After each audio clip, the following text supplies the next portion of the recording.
So, bakit?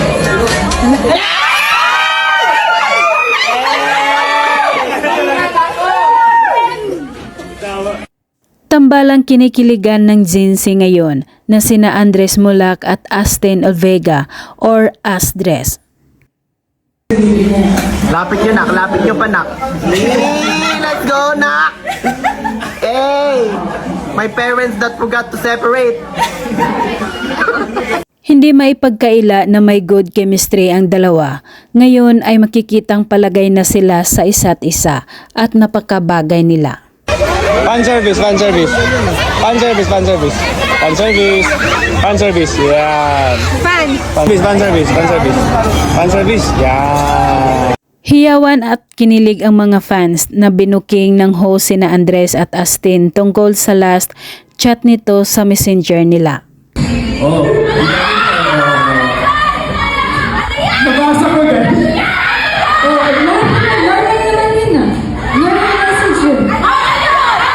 Lalong nagsisigawan at kinilig ang kanilang mga tagahanga nang sinabi na ni Andres ang last chat sa kanya ni Astin. Ingat po.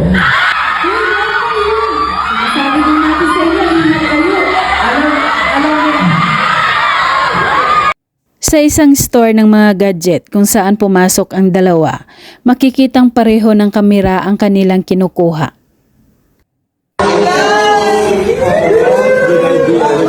Parehas kayo. Parehas kayo yan. At ang sagot ng dalawa ay binigay pala yun para sa kanila kaya magkapareho ang dalawa ng kamera. At narito naman ang kulitan nila sa sasakyan.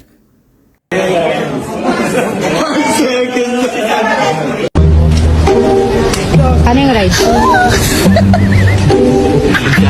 Sina Andres at Astin ay bida sa series ng Mutya ng Section E at narito ang ilang behind the scene taping ng dalawa.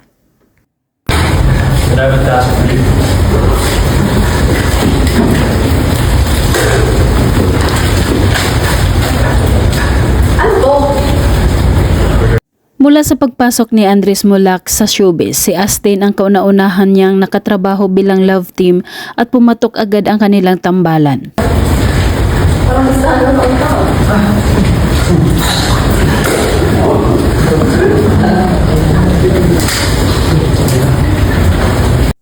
Bukod sa gwapo at super tangkad pa ni Andres at si Astin naman ay small but terrible, kaya nababagay ang dalawa.